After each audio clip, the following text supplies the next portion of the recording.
نکل رہے ہیں. اصل وجہ سن لیجئے بدر کی اصل وجہ.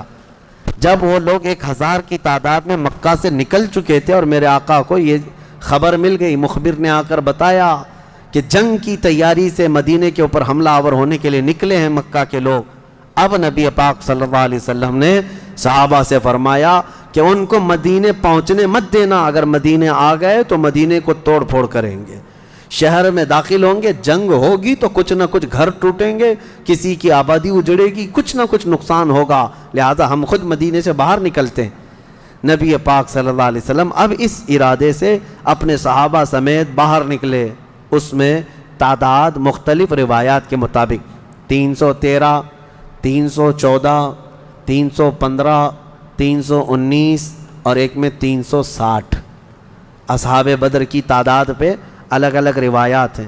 313 صحابہ کی روایت بہت سارے محدثین نے روایت کی ہے, اور 360 کی بھی روایت ہے, 360 لوگ بھی تھے. بہرحال وہ اس طور پر کہ بچے دوسرے لوگ سب ملا کر کے کسی نے شمار کیا اور کسی نے صرف خالص جنگ کرنے والوں کو شمار کیا. اس میں سارے بڑے بڑے اجلہ صحابہ ہیں, سیدنا ابو بکر صدیق, سیدنا عمر فاروق, سیدنا حیدر کرار, علی مرتضیٰ رضی اللہ تعالیٰ عنہ, دیگر اصحاب. ہاں, حضرت عثمان غنی رضی اللہ تعالیٰ عنہ اس میں شامل نہیں تھے. اس کی وجہ یہ تھی کہ حضور صلی اللہ علیہ وسلم کی بیٹی حضرت رقیہ بیمار تھیں, مدینے میں تھی. نبی پاک صلی اللہ تعالیٰ علیہ وسلم نے حضرت عثمان سے کہا کہ تم اپنی اہلیہ میری بیٹی کی تیمارداری میں رہو, تمہیں بدر میں شریک ہونے کا برابر ثواب دیا جائے گا. حضرت عثمان غنی مدینے میں تھے. اسی وجہ سے آج بھی اصحاب بدر کے ناموں کی جب تلاوت ہوتی ہے نا, تو حضرت عثمان کا نام بھی اس میں آتا ہے. وہ اگرچہ جنگ میں گئے نہیں تھے لیکن اسماء بدر میں ان کا نام شامل ہے. آپ پڑھ کر کے دیکھنا یا سننا تو حضرت عثمان غنی کا بھی نام ہے, کیونکہ مال غنیمت جب تقسیم ہو رہا تھا تو حضور نے حضرت عثمان کو بھی اس میں سے حصہ دیا تھا. خیر, جب نبی پاک صلی اللہ تعالیٰ علیہ وسلم یہ صحابہ کو لے کر نکلے, اب مدینے سے 160 کلومیٹر مکہ کی طرف کا یہ راستہ ہے بدر. بدر ایک علاقے کا نام ہے, وہاں ایک کنواں تھا جس کا نام بدر تھا, جس کی وجہ سے اس علاقے کا نام بدر پڑا. اب حالات دیکھیں کیسے آزمائش کے بڑھتے گئے. میں مختصراً انداز میں آپ کے سامنے رکھوں گا. یہ جنگ کا پس منظر تھا, حضور لڑنے کے لیے گئے نہیں تھے بلکہ ڈیفینس کے لیے, کہ مکہ والے نکل چکے تھے. اب مکہ والے آ کر جس جگہ پڑاؤ کیے وہ بھی بدر تھا, وہاں کنواں تھا, پانی تھا, اس کے لیے وہاں پر ان لوگوں نے بھی قیام کیا. میرے آقا صلی اللہ علیہ وسلم نے بھی اپنا لشکر انداز کر دیا. صحابہ وہاں پر اتر پڑے, سب کے خیمے لگ گئے اور کنویں کے پانی پر بھی قبضہ ہوا. اس کے بعد دیکھا صحابہ کے دل گھبرائے ہوئے تھے, کیونکہ حضور صلی اللہ علیہ وسلم اور صحابہ کو جو زمین ملی تھی وہ ریتیلی زمین تھی, بالو کی زمین, پاؤں دھس جایا کرتے تھے. اور کفار مکہ جہاں پر اترے تھے وہ تو سخت سپاٹ فلیٹ زمین تھی, مٹی کی زمین تھی, اور اس میں گھوڑے اچھی طرح دوڑتے تھے. یہ ریتیلی زمین پر گھوڑوں کے پیر بھی گھس جاتے اور انسانوں کے بھی. اچھا, یہ بات بھی میں بتا دوں, کل تعداد صحابہ اکرام رضوان اللہ تعالیٰ علیہ مجمعین کے ساتھ 313 صحابہ میں صرف 4 گھوڑے تھے. 4 گھوڑے, یہ 4 گھوڑوں پر بیٹھ کر کے گئے ہیں. کون سوار ہوا ہوگا, کون پیدل چلا ہوگا؟ اور اونٹوں کی کچھ تعداد. اس کے علاوہ تلوار سب کے پاس نہیں, اور جس کے پاس ہے ان کی سبزیاں بھی کٹتی نہیں. ان حالات میں تو وہ گئے تھے. نبی پاک صلی اللہ تعالیٰ علیہ وسلم کے ساتھ جب گئے, اب وہاں پر صحابہ اکرام کے دلوں کے اندر تھوڑی گھبراہٹ آنے لگی کہ ہم زمین اس طرح کی ہے, اور تعداد جب ان کی دیکھتے ہتھیار سے لیس, تو یہ عرض کرتے کہ کیا ہوگا. پہلی جنگ ہو رہی تھی نا, آمنا سامنا پہلی مرتبہ ہو رہا تھا. اب نبی پاک صلی اللہ تعالیٰ علیہ وسلم سب صحابہ کو لے کر رات کو بیٹھتے ہیں. اب اس میں جو نبی پاک صلی اللہ تعالیٰ علیہ وسلم کے سامنے صحابہ اکرام سے مشورہ ہو رہا تھا, اب وہ ایمان کی بات ہے. حضور نے صحابہ کی بات یہ سنی کہ جو مہاجرین تھے وہ یہ کہہ رہے تھے کہ انصار کا تو کچھ گیا نہیں, ہمارا گیا ہے مکہ میں, ہمارے مال لوٹے, ہماری جائیدادیں لوٹیں, انصار مدینے میں رہتے ہیں, مکہ کے کفار نے ان کا تو کچھ بگاڑا نہیں. ہو سکتا ہے کہ انصار جو ہے جنگ میں انٹرسٹ نہ لیں, ان کا کیا گیا ہے, یہ مہاجرین کی جنگ ہے. انصار جو ہے ہو سکتا ہے انٹرسٹ نہ لیں، وہ نہ آئیں، یہ ان کے دلوں میں بات تھی، حضور پاک صلی اللہ علیہ وسلم نے محسوس کر لیا، کیونکہ 69 انصار صحابہ اس کے اندر تھے، 69 بڑی تعداد ہوتی، 70 صحابہ تقریباً انصار تھے۔ اب دلوں میں جب یہ بات آئی مہاجرین کے کہ پتہ نہیں ہے لڑیں گے کہ نہیں لڑیں گے، کیونکہ ان کا تو کچھ گیا نہیں ہے نا، جیسے آج لوگ کہتے ہیں میرا تھوڑی نا اس سے کوئی مسئلہ ہے۔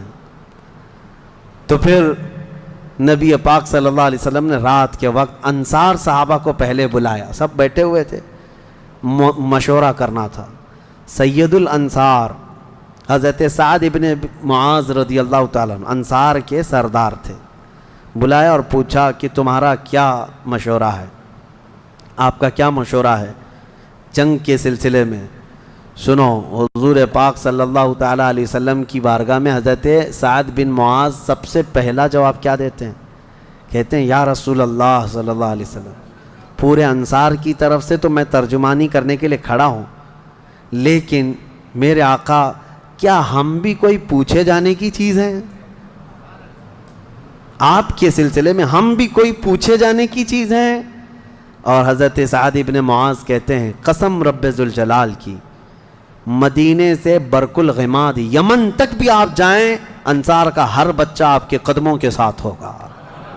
آپ تو صرف بدر تک آئے یا رسول اللہ، اگر ہمیں پیدل یمن تک بھی لے جاتے ہم آپ کے پیچھے جاتے۔ ان کے الفاظ میں سناؤں ایمان تازہ ہو جاتا ہے۔ حضرت سعد ابن معاذ رضی اللہ تعالیٰ عنہ فرماتے ہیں یا رسول اللہ صلی اللہ علیہ وسلم، آج میں سارے انصار صحابہ کی طرف سے ترجمانی کرتے ہوئے، جس کو کہتے ہیں ریپریزنٹیٹیو، میں کھڑا ہوں، عرض کرتا ہوں میرے آقا اگر کسی کے ذہن میں یہ بات ہے تو وہ نکال دے کہ ہم صرف اپنے وطن میں رسول اللہ کی مدد کرتے ہیں، بلکہ اللہ کے نبی صلی اللہ تعالیٰ علیہ وسلم جس کونے میں جائیں گے انصار کو وہاں حضور پائیں گے۔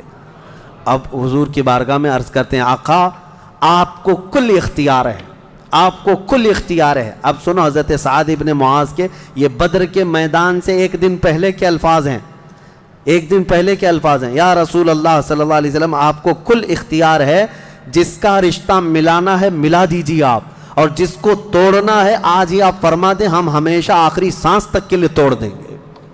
اگر آپ فرما دیں کہ اس کی بیوی اس کے لیے حلال نہیں، اس کا بیٹا نہیں، یا رسول اللہ آخری سانس تک ہم اس سے رشتہ توڑ دیں گے۔ یہ بدر میں جانے سے پہلے حضرت سعد ابن معاذ کہتے ہیں جس کا رشتہ آپ ملانا چاہیں میرے آقا ملا دیں، اور جس کا ختم کرنا چاہتے ہیں توڑ دیں، اور جس کو موجودہ حالات میں رکھنا چاہتے ہیں میرے آقا پسند فرما لیں، اور ہمارے مال آپ کے لیے حاضر ہیں یا رسول اللہ، اور ہمارے جس قدر منشا ہو قبول فرمائیں۔ ہاں حضرت سعد ابن معاذ کہتے ہیں ہمارے پاس جو کچھ بھی ہے یا رسول اللہ یہ ہمارا مال حاضر ہے۔ اب یہ دیکھو ادب کے الفاظ، حاضر ہے یا رسول اللہ، جتنا آپ کو چاہیے ہمارا پورا مال قبول کر لیں اور جتنا چاہے چھوڑ دیں، اور قسم رب ذوالجلال کی جو آپ نے چھوڑ دیا وہ دنیا کی سب سے بری چیز ہے ہمارے لیے، جو آپ نے قبول کیا وہ ہمارے لیے سب سے عمدہ چیز ہے۔ یہ بدر کے میدان میں حضرت سعد ابن معاذ رضی اللہ تعالیٰ عنہ کی تقریر چل رہی ہے، اور اس کے بعد حضور پاک صلی اللہ تعالیٰ علیہ وسلم کی بارگاہ میں یہ کہتے ہیں یا رسول اللہ قسم اس رب ذوالجلال کی جس نے آپ کو سچی نبوت کے ساتھ بھیجا، اللہ کی قسم اگر آپ ہمیں حکم دیں سمندر کو چیر کر نکل جانا ہے، رب ذوالجلال کی قسم یا رسول اللہ انصار کا ہر بچہ سمندر میں کود پڑے گا۔ یہ بدر سے پہلے کی تقریر۔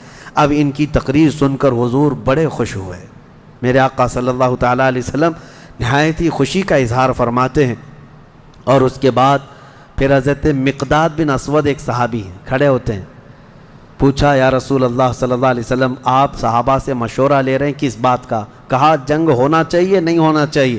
حضرت مقداد بن اسود کہتے ہیں یا رسول اللہ ہم بنی اسرائیل نہیں ہیں جنہوں نے موسیٰ علیہ السلام سے کہا تھا اے موسیٰ آپ اور آپ کا خدا جائیے قوم جبارین سے لڑیے، ہم یہاں بیٹھ کے دیکھیں گے۔ نہیں یا رسول اللہ ہم امت محمدیہ ہیں، جہاں میرے آقا کا پسینہ گرے گا ہم سب کا خون کا قطرہ وہاں گرے گا، جب تک ہمارے جسم میں آخری قطرہ بھی خون کا باقی ہے ہم میں سے کوئی پلٹنے کا تصور بھی نہیں کرتا۔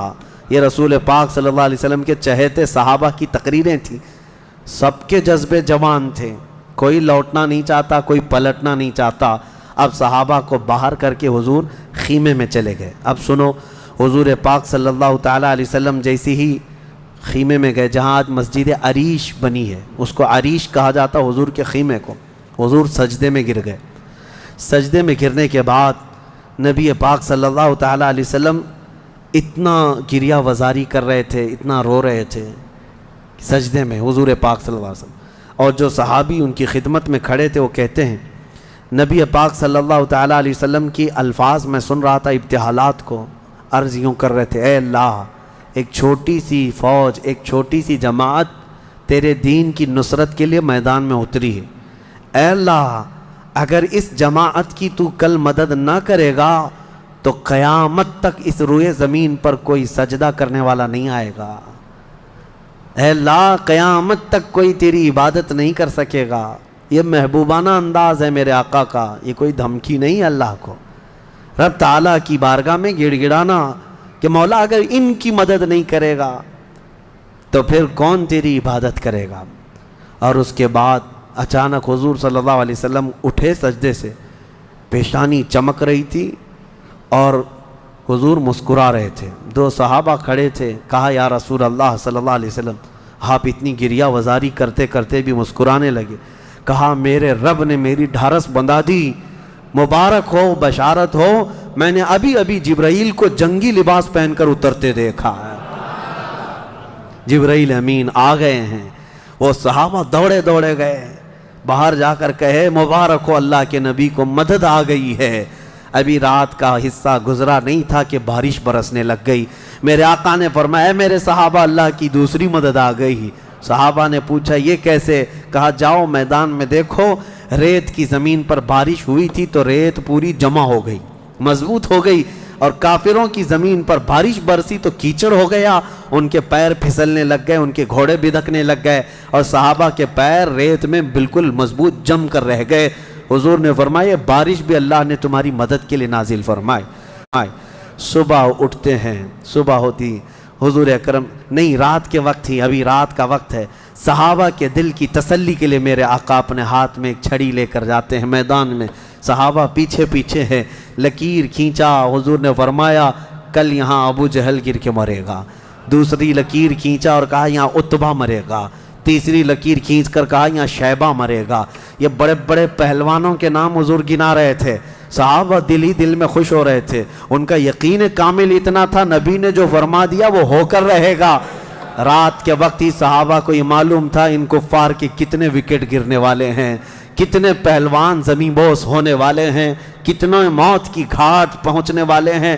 صحابہ کو یہ معلوم ہو گیا تھا اور دل چوڑے تھے، سینے کشادہ تھے۔ صبح ہوتی ہے، نبی پاک صلی اللہ تعالیٰ علیہ وسلم ابھی اپنے خیمے میں تھے، عریش میں، میدان بدر کے خیمے میں تھے۔ ایک صحابی دوڑتے ہوئے آتے ہیں، آ کر کے بارگاہ مصطفیٰ میں عرض کرتے ہیں یا رسول اللہ صلی اللہ علیہ وسلم، ہماری تعداد بڑھ گئی، ہماری تعداد بڑھ گئی۔ حضور پاک صلی اللہ علیہ وسلم سے وہ کہہ رہے ہیں پہلے کافروں کی تعداد اتنی زیادہ تھی، 1000 کی تعداد، صحابہ دیکھتے گھبرا جاتے، اور اس پر وہ کمینے کیا کر رہے تھے؟ رات بھر ناچ رہے تھے، گانے گا رہے تھے، کباب بھون رہے تھے اور نعرے لگا رہے تھے جیت ہماری، جیت ہماری، جیت ہماری، جیت ہماری۔ ان کے الفاظ تھے، اشعار گنگنا رہے تھے، اور رات بھر کھانا پینا، رقص سرور، ڈھول باجے سب چلتا رہا، اور ادھر صحابہ عبادت میں مصروف ہیں، اللہ کی بارگاہ میں گڑ گڑا رہے ہیں۔ اور صبح جب ہوئی تو ایک صحابی دوڑتے ہوئے آئے، کہا میرے آقا ہماری تعداد بڑھ گئی ہے، 313 نکلے تھے لیکن میدان میں اب بہت زیادہ ہو گئے ہیں ہم لوگ۔ حضور پاک صلی اللہ علیہ وسلم نے فرمایا میرے چہیتے، جاؤ وہ ہماری تعداد نہیں، اللہ کے ملائکہ آ چکے، اللہ کے فرشتے آ چکے تمہارے اس فوج کے اندر۔ صحابہ کہتے ہیں جب میدان میں ہم اترے، اب یہ 17 رمضان المبارک جمعہ کا دن تھا، یوم البدر، یوم الفرقان جس کو کہتے ہیں۔ میرے عزیزو، اسلام کی عظیم تاریخ پنہاں ہے، اس میں عظیم تاریخ پنہاں ہے۔ نبی پاک صلی اللہ تعالیٰ علیہ وسلم کی طرف سے میدان بدر میں سب سے پہلے اترنے والے کون لوگ تھے؟ سب سے پہلے نبی پاک صلی اللہ تعالیٰ علیہ وسلم کی طرف سے حضرت امیر حمزہ رضی اللہ تعالیٰ عنہ، دوسرے حضرت ابو عبیدہ بن جراح، تیسرے حیدر کرار شیر خدا علی مرتضیٰ رضی اللہ تعالیٰ عنہ۔ یہ تینوں حضرات اترے، اور ان کے مقابل میں جو کفار آئے تھے وہ اپنے اپنے وقت کے بڑے بڑے پہلوان تھے، بڑے بڑے پہلوانوں کو انہوں نے اتارا تھا میدان بدر میں۔ اور جب مقابلہ ہوا تو سب سے پہلا وار حضرت امیر حمزہ کا سامنے والے پر پڑا، وہ گاجر کی طرح کٹ کر گر گیا ایک ہی وار میں۔ حضرت ابو عبیدہ بن جراح زخمی ہوئے، سامنے والے سے تھوڑے زخمی ہوئے، پھر حضرت حمزہ نے وہ بھی محاذ سنبھالا اور ان کے مقابل کو بھی مار کر گرایا۔ ادھر حضرت علی کرم اللہ وجہہ الکریم کی عمر کم تھی، اس وقت ان کی عمر زیادہ نہیں تھی، 22 سال کی عمر یا 25 سال کے اس وقت کی عمر تھی حضرت علی کرم اللہ وجہہ الکریم کی۔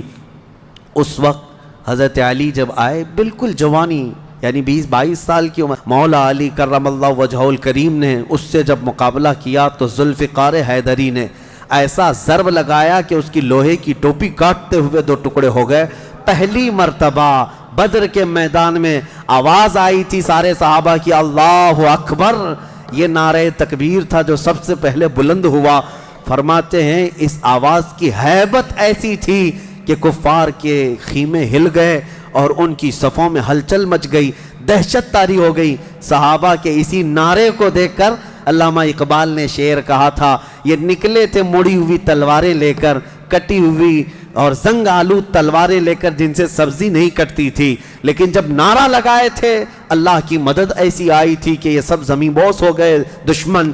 اقبال نے کہا تھا کفر دم توڑ دے گا ٹوٹی ہوئی شمشیر کے ساتھ، کفر دم توڑ دے گا ٹوٹی ہوئی شمشیر کے ساتھ، گر تم نکلا جاؤ ایک بار نعرہ تکبیر کے ساتھ۔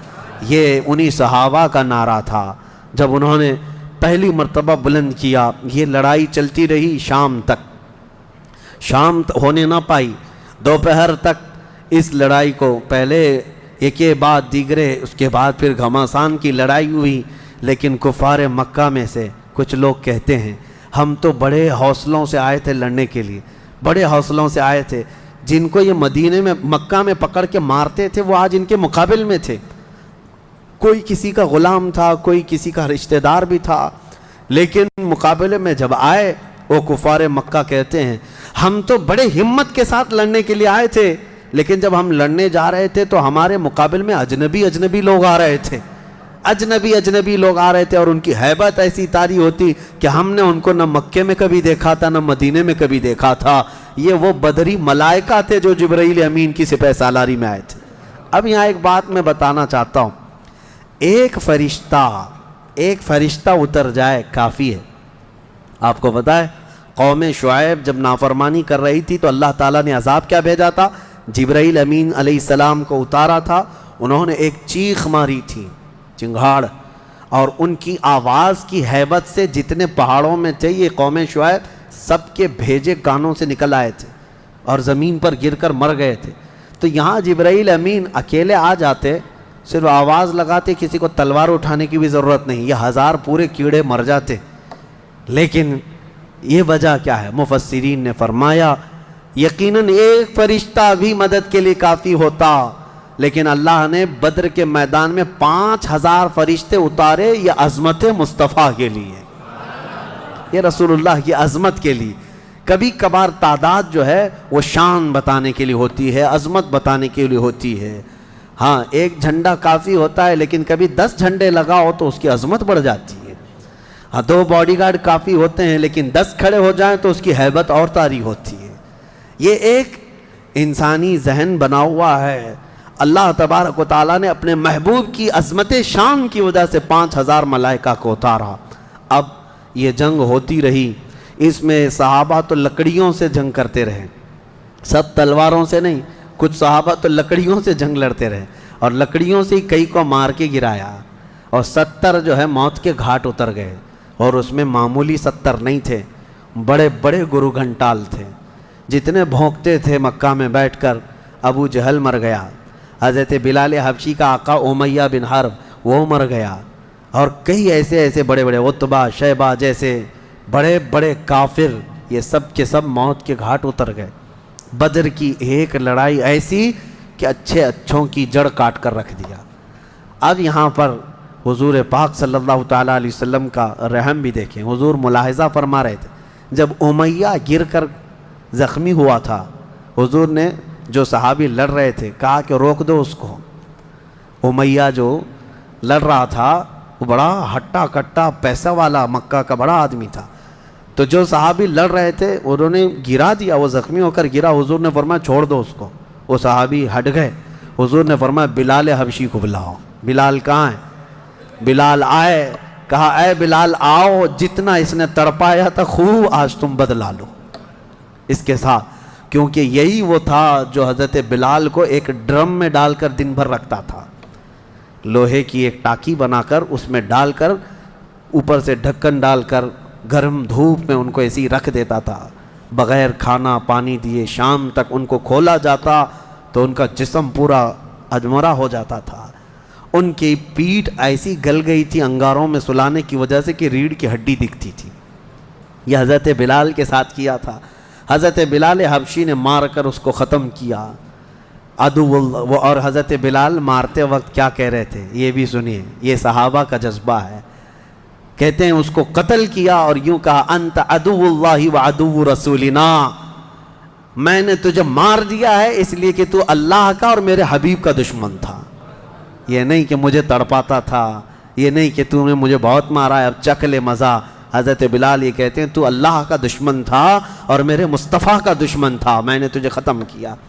یہ بدر کی وادی میں حضرت معاذ اور معوذ بن عفراء رضی اللہ عنہما، دو چھوٹے بچے، بچوں پر جہاد تو ہے نہیں لیکن یہ ضد کر کے اصرار کر کے حضور کے پاس آئے تھے، کہا ہمیں اجازت دے دے۔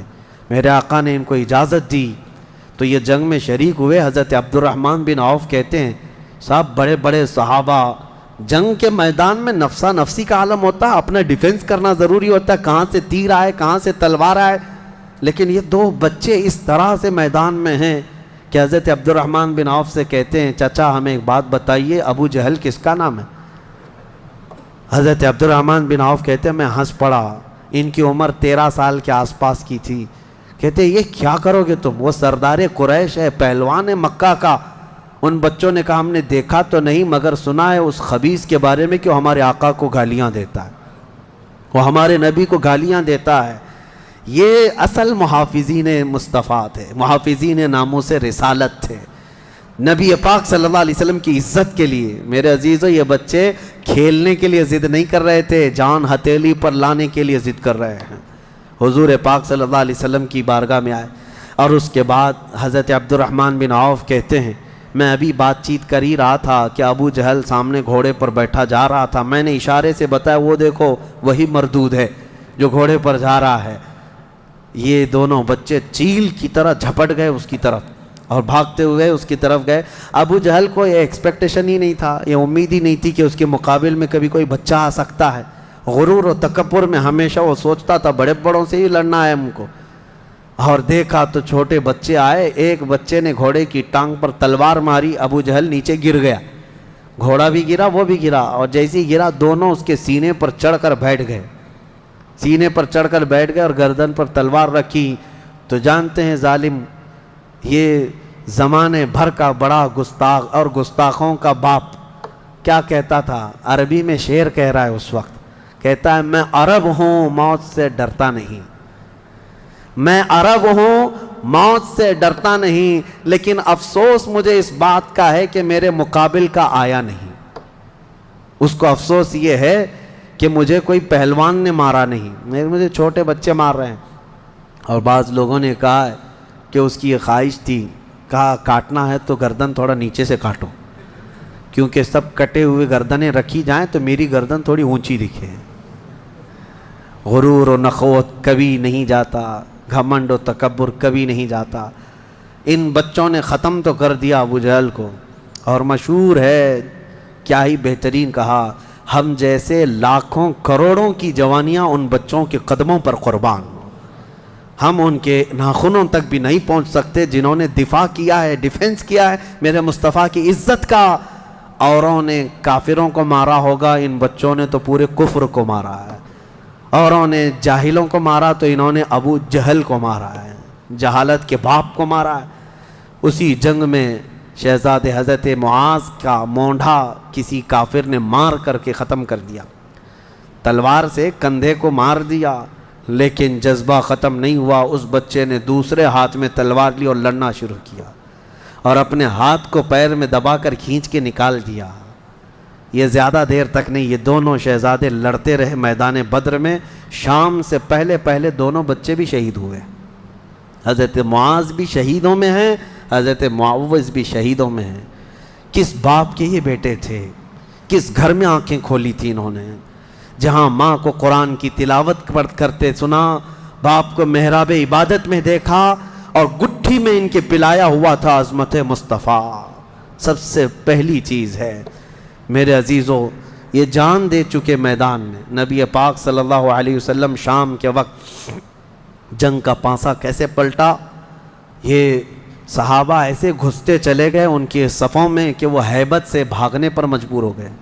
مکہ کے کفار جتنے بھی تھے سب کے سب اپنا ساز و سامان چھوڑ کر میدان سے بھاگنے لگ گئے۔ وہاں پر اپنے مویشی چھوڑا، اپنے بہت سارے چھوڑا، یہاں تک کہ 70 قیدی پکڑ میں آئے اور 70 مارے جا چکے تھے، 140، اور صحابہ میں 13 شہید تھے، 1 زخمی تھے۔ 13 شہید ہوئے، 1 زخمی تھے حضرت عبیدہ بن حارث، وہ بھی راستے میں جا کر شہید ہوئے۔ تو جنگ بدر کے ٹوٹل شہید 14 ہیں، باقی وہ 70 اور 140 پورے ٹوٹل یعنی قیدی ملا کر۔ شام کے وقت اب سنو میرے آقا صلی اللہ علیہ وسلم کا معجزہ۔ صحابہ کہتے ہیں حضور نکلے، میدان میں آئے، سب کافروں کی لاشیں ایک جگہ کھینچ کر لا کر گڑھے میں ڈال دی گئیں، لیکن لاشیں دیکھنے کے لیے حضور میدان میں جا رہے تھے۔ صحابہ کہتے ہیں قسم خدا کی ہم نے دیکھا حضور نے جس کے لیے جو دائرہ کھینچا تھا وہ کافر وہیں گر کے مرا تھا، ایک بال بھی باہر نہیں تھا۔ حضور نے جس کے لیے لکیر کھینچا تھا وہ کافر اسی میں گر کر مرا ہوا تھا۔ حضور نے جو نشان بنایا تھا ابو جہل وہیں مرا ہوا تھا، عتبہ وہیں مرا ہوا تھا، شیبہ وہیں مرا ہوا تھا۔ آج کے منافقین کے لیے بھی یہ درس ہے، یہ دیکھیں جنگ بدر کی تاریخ کو۔ نبی پاک صلی اللہ علیہ وسلم ایک دن پہلے یہ بتا رہے ہیں کہ کون کہاں مرے گا، اور یہ ابھی تک اس بحث میں ہے کہ پیٹھ پیچھے کا علم نہیں، دیوار پیچھے کا علم نہیں، یا اپنے جیسا نبی کو بھی قیاس کرتے ہیں۔ اللہ ہدایت عطا فرمائے۔ اب شام کے وقت سارے وہ لاشوں کو لا کر ایک گڑھے میں جمع کر دیا، اور جو مسلمان صحابہ تھے ان کی لاشیں جمع کی گئیں اور ان کو عزت کے ساتھ احترام کے ساتھ اسی بدر کے میدان کے قریب دفن کر دیا گیا۔ اور کافروں کی لاشوں کے پاس کھڑے ہو کر حضور نے پھر ایک خطبہ دیا، خطبہ دے رہے تھے، اور اس میں حضور صلی اللہ علیہ وسلم یہ فرما رہے تھے، اے لوگو، ہمارے رب نے جو ہم سے وعدہ کیا تھا وہ پورا کر دکھایا اللہ نے۔ بتاؤ تمہارا خدا جو تم سے کوئی وعدہ کیا تھا کیا تم کو بھی پورا کر دیا؟ کیا تم نے موت کے بعد وہ چیز پا لی جس کے لیے تم لڑتے تھے؟ صحابہ پوچھنے لگے یا رسول اللہ صلی اللہ علیہ وسلم آپ ہی کس کو سنا رہے ہیں؟ یہ مرے ہوئے کفار کو۔ حضور نے فرمایا یہ تم سے بھی زیادہ سنتے ہیں، مرنے کے بعد وہ تم سے بھی زیادہ سنتے ہیں۔ اسی لیے حضور پاک صلی اللہ علیہ وسلم نے فرمایا کہ مردہ لوگوں کی باتیں تو چھوڑیں، چلنے والوں کے پیر کے چپل کے نیچے جو آواز آتی ہے وہ بھی مردہ سنتا ہے، اس کے کان بڑھ جاتے ہیں۔ اب مجھے بتاؤ میرے عزیزو، بدر میں مارے گئے ہوئے غلیظ قسم کے کافر جب باتیں سن سکتے ہیں تو اللہ کے اولیاء اپنی قبروں میں کیوں نہیں سنتے؟ انبیاء کرام اور اولیاء کرام اپنی قبروں میں نہیں سنتے؟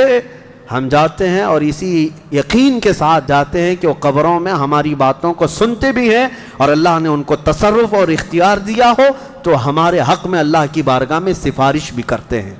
یہ ہے جنگ بدر، اس کا خلاصہ یہی ہے کہ وہ اگرچہ 313 نہتے تھے لیکن یقین کامل تھا۔ اسی کو اقبال نے کہا ہے، یقین محکم عمل پہ ہم، جہاد محبت فاتح عالم، جہاد زندگانی میں ہیں یہ مردوں کی شمشیریں۔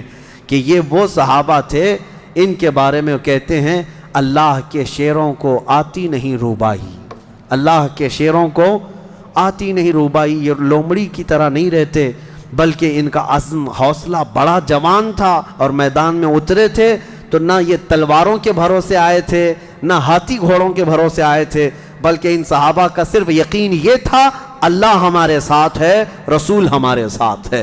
اے مومنوں، آج اس بدر کی تاریخ کے بعد میں آپ سے بھی یہی کہنا چاہوں گا، آج جتنے بھی ابو جہل ناچ رہے ہوں ان کو ناچنے دو، اور پکار کر کہو ان اللہ معنا، بے شک اللہ ہمارے ساتھ ہے، بے شک اللہ ہمارے ساتھ ہے۔